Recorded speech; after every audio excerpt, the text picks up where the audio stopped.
मेरी कोई दोस्त नहीं, और जो है भी थी वो इस वजह से चली गई होगी। शायद मैंने मायूसी का जो वो अल्फाज बोले कि या अल्लाह पाक ज़मीन फट जाए और मैं ज़िंदा दफन हो जाऊँ, मेरा सर नंगा कर गया ये, कि आपके माँ बाप की इज़्ज़त इतनी सस्ती नहीं है कि आप इस घटिया सस्ती किस्म की शोहरत के लिए ख़ुद को नीलाम कर दें। तो मेरा सल्यूट जाता है खलीलुर रहमान साहब को कि सर अल्लाह पाक उनको सलामत रखे। अस्सलामुअलैकुम जी, मैं हूँ आमिना आज़मत, देख रहे हैं आप स्टे विद आमिना, और मेरे साथ एक बहुत अहम शख्सियत मौजूद है। जोकर, मेल नहीं फीमेल जोकर, बच्चों को हंसाने वाली जोकर, खिलौने बेचने वाली, और साथ में ये चंगेरे इनके हाथ में। नाम है इनका साइमा। ये क्यों जोकर बनी? एक नॉर्मल लाइफ गुजारते गुजारते आखिर ऐसा क्या हुआ? हम साइमा की ज़ुबानी ही सुनना पसंद करेंगे, इनसे डिफरेंट क्वेश्चंस करेंगे इनकी ज़िंदगी से रिलेटेड। अस्सलाम वालेकुम जी। वालेकुम अस्सलाम जी। कैसी हो आप? मैं ठीक हूँ जी, अल्हम्दुलिल्लाह। अच्छा साइमा, मुझे ये बताइए, ये जो आप जोकर बनी हैं, इसके पीछे क्या राज है, क्यों बन गई? जी, मैं काफ़ी दफ़ा बता चुकी हूँ कि मेरी फैमिली में कोई कमाने वाला नहीं है। भाइयों और वालिद की डेथ के बाद मैं अपनी वालदा की सपोर्टर हूँ। अपने घर को मैं खुद सारा जो है वो मैनेज करती हूँ। अपने जितने भी एक्सपेंस हैं मैं खुद ही करती हूँ। तो इसलिए मैं जॉब से डिसार्ड हो गई थी हर तरफ से। जॉब क्यों नहीं किया? आपने पढ़े लिखे हैं आप, आपने इदारों में कहीं अप्लाई नहीं किया था? आप मेडिकल की स्टूडेंट रही हैं, एज आई नो। जी बिल्कुल जी, मैं मेडिकल की स्टूडेंट रही हूँ और मुझे अच्छी जॉब की ऑफ़र भी होती रही हैं, लेकिन मेरे लिए 2 एक्सपीरियंस काफ़ी थे। तो वो 2 एक्सपीरियंस जो मेरी आदत है, मैं अपनी वालदा से हर बात शेयर करती हूँ, जिससे वो मना फरमा दें ना, वो मेरे लिए समझ ले कि वो कुछ भी हो जाए वो ना ही है। तो मैंने 2 एक्सपीरियंस मेरे लिए काफ़ी थे, और तीसरा मैं ख़ुद को टाइम ज़ाया नहीं करना चाहती थी कि तीसरी दफ़ा फिर ख़ुद को आजमाऊँ। तो बिना टाइम ज़ाया किए मैंने थोड़े मेरे घर के हालात भी ड्यूरिंग प्रोसेस बहुत डाउन हो गए डे बाय डे, कि वालदा की मेडिसिन से भी मुश्किल होने लग गई, तो कोई एक्सपेंस करने वाला नहीं था। तो फिर मुझे ये डिसीज़न लेना पड़ा। मैंने किसी से सीखा, किसी बच्चे से मुझे एक लेसन मिला। कहते हैं ना कि आप जब घर से निकलते हैं ना, तो जब भी आप किसी इंसान से मिलते हैं तो आप जहन में ये एक चीज़ फ़िक्स कर लें कि 1 lesson more in your life. वो चाहे अच्छा है चाहे बुरा है, वो आपको एक सबक ज़रूर दे के जाएगा। तो एक बच्चे से मैंने सीखा कि वो अपनी वालदा के लिए मेहनत कर रहा है इस गेटअप में। तो मुझे लगा वो कर सकता है तो मैं क्यों नहीं। माँ तो उसकी भी माँ है, मेरी भी माँ है, माँ तो सबकी एक जैसी है। आपकी अम्मी के साथ प्रॉब्लम क्या है इस टाइम पे?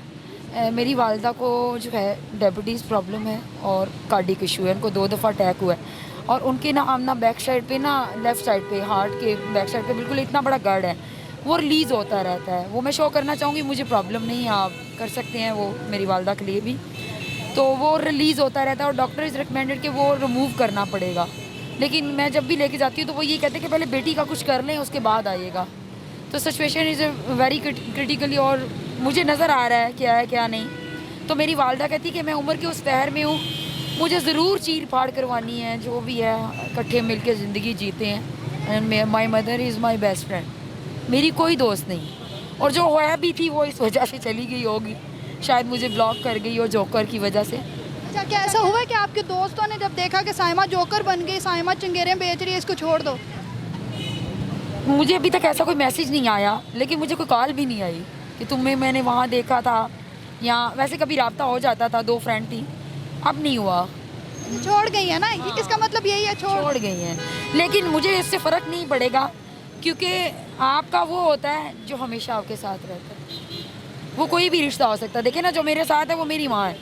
तो ऐसे दोस्त, ऐसे रिश्ते मैं अपनी माँ से कई दफ़ा वारने के लिए तैयार हूँ, अगर वो मेरी मजबूरी को अंडरस्टैंड नहीं कर सके। अपनी दोस्ती की डेजिनेशन को सामने रखते हुए उन्होंने मेरी बैग पे नहीं चेक किया कि मैं किस पेन से ये निकली हूँ और ये कर रही हूँ, तो फिर ऐसे दोस्तों को मेरी तरफ से भी सलाम ही है। अच्छा साइमा, आप जोकर बनी, ये लोगों को कैसे पता चला कि आप मेल जोकर नहीं, आप तो फीमेल जोकर हैं, और वो भी इतनी प्यारी सी अंदर से? मैं बड़े अच्छे तरीके से काम कर रही थी, मतलब अच्छे तरीके से 4 माह गुजर गए। एक दिन यहाँ से मेरा एक भाई जाते हुए ना मेरी विग खींच के ले गया, कैचर भी साथ, क्योंकि मैंने कैचर के साथ इसको ग्रिप किया होता है। पर बहुत शुक्रिया, वो कैचर को मैंने ना ग्रिप किया होता है, तो वो कैचर भी ले गया। तो वो मेरे बाल थोड़े लॉन्ग हैं इतने, तो वो खुल के ऊपर आ गए ना, तो बच्चों ने भी और काफ़ी लोगों ने कहा जी ये तो लेडीज़ है।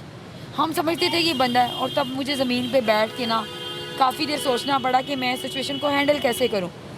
तो फिर मैंने अल्लाह से दुआ की, उस वक्त मेरे दिल से निकला ये, और मैं माफ़ी चाहती हूँ अल्लाह पाक से 100 दफ़ा, अल्लाह सुब्हान व तआला मुझे माफ़ कर दे।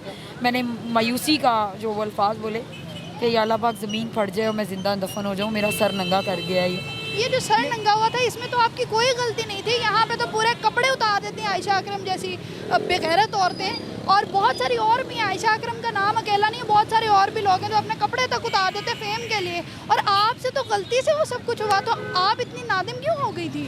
देखें, वो भी किसी की बेटी है आयशा अकरम, लेकिन मैं यही कहूँगी उनको भी कि आपके माँ बाप की इज़्ज़त इतनी सस्ती नहीं है कि आप इस घटिया सस्ती किस्म की शोहरत के लिए ख़ुद को नीलाम कर दें। तो खुदारा अपनी इज़्ज़त को, अपनी इज़्ज़त और नफ्स को बरकरार रखें, मजबूरियों को इतना हैवी ना करें कि उनके मलबे के तले आके आप खुद को जो है नचवाती फिरें या वो कोई आपको नोचता फिरे। नहीं, मैं इस बारे में यही कहूँगी कि मजबूरी में अगर जिस्म फरोशी हो सकती है, मजबूरी में अगर भीख मांगी जा सकती है, मजबूरी में कुछ भी हो सकता है, बेईमानी, धोखा, सब कुछ हो सकता है, तो मजबूरी में मेहनत क्यों नहीं हो सकती?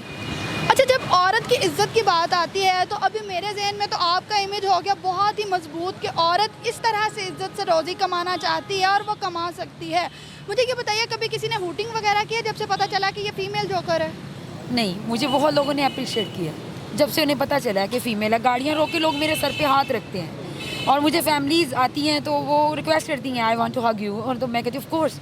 और मुझे इतनी खुशी होती है कि या अल्लाह पाक मेरी रोज़ी के साथ एक ये भी मेरे लिए बन गया कि इतना बड़ा मेरा ख़ानदान जो छोड़ गया था, इतना बड़ा ख़ानदान, इतनी बड़ी फैमिली बन गई। बहुत से भाई मुझे आके प्यार दे रहे होते। कल भी इसी तरह भाई खड़े थे जो मुझे हौसला दे रहे थे कि आपको कोई टेंशन हो आप हमें बताएं। जज़ाकल्लाह, अल्लाह सुब्हान तआला के सदके जाऊँ कि अल्लाह पाक ने रिज़्क़े हलाल के साथ इज़्ज़त भी अता कर दी है। मैं खुशकिस्मत लड़की हूँ उन टिकटॉकर स्टार से जो अपनी रिज़्क़े हलाल कमा के बहुत दूर तक चली गई। मेरी बहुत अच्छी है। बहुत। अच्छा, मुझे ये बताइए कि वो फिर बात वहीं पे आई, औरत की इज़्ज़त की बात आए तो हमारे माशरे में अभी दो नाम बड़े चल रहे हैं वायरल। एक तरफ फेमिनिस्ट है मारवी सरमद जो कहती है मैं औरतों के हकूक़ की अलंबरदार हूँ, मैं उनकी रिप्रेजेंटेटिव हूँ। दूसरी तरफ हमें नज़र आ रहे हैं खलीलुर रहमान कमर साहब। तो आप किसको सपोर्ट करती हैं भाई? जी, मैं भी एक औरत हूँ, लेकिन मैं उस औरत को कभी सपोर्ट नहीं करूँगी जिसको इज़्ज़त का लफ्ज़ ही नहीं पता।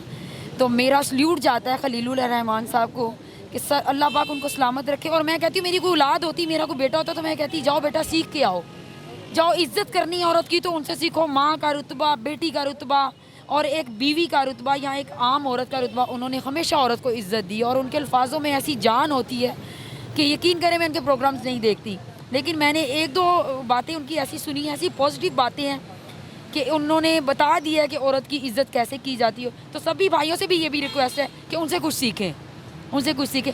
वो ये कहते हैं कि माँ मेरी माँ नहीं, माँ किसी की भी माँ है, माँ तो माँ है। तो आप यही सोच के चलें। तो मेरी अच्छा, मुझे ये बताइए कि इस टाइम पे खलील साहब के लिए आप क्या कहना चाहेंगी? कोई मैसेज देना चाहती हैं उनको? हाँ, मेरी विश है कि मैं ज़िंदगी में, मेरी बहुत बड़ी ख्वाहिश है मैम, ये आज नहीं, मेरी मदर से आप सेपरेट पूछिएगा, मैं उनकी बहुत बड़ी फ़ैन हूँ। मतलब मेरे पास अल्फाज छोटे हैं क्योंकि मैं खुद छोटे मुकाम पे हूँ, लेकिन मेरी ख्वाहिश है कि ज़िंदगी में कभी कोई चांस बने, बेशक मैं दूर से देख लूँ, लेकिन मैं देखूँ ज़रूर। चलिए जी, फेवरेट पर्सनैलिटी है। साइमा, अभी आपको एक गुड न्यूज़ दे रही हूँ। आपको बहुत जल्द मिलवाने जा रही हूँ आपकी फेवरेट पर्सनैलिटी से, और आप उनको इसी तरह दुआओं में याद रखिए इंशाल्लाह। और हमें भी दुआओं में याद रखिएगा। बहुत अच्छा लगा जी हमें साइमा से मिलके, बहुत अच्छा टाइम गुजरा। और मैं कहना चाहूँगी कि जो औरतें इज़्ज़त के साथ कमाना चाहती हैं, अपने कपड़े नहीं उतारी तो खुदारा उनको उनका हक दीजिए, ना कि उनका हक देने के लिए उनके कपड़े उतारिए। हमारा जो सोशल सेटअप है वो बड़ा ख़राब किस्म का है। मैं बहुत कुछ बोलना चाहती हूँ इस लम्हे, लेकिन नहीं बोल रही क्योंकि औरत की इज़्ज़त हमारे लिए सबसे अहम है। तो देखते रहिए स्टे विद आमिना। और कैसा लगा आज का शो, कैसी लगी साइमा हमारी प्यारी सी गेस्ट? दीजिए इजाज़त, अल्लाह हाफिज़। हम अल्लाह ताला के लाख लाख शुक्र अदा करते हैं कि इस गर्मी के मौसम में भी ये शो का इख्तिताम पजीर हो गया। इनका 15 मिनट लगाए इन्होंने पूरे।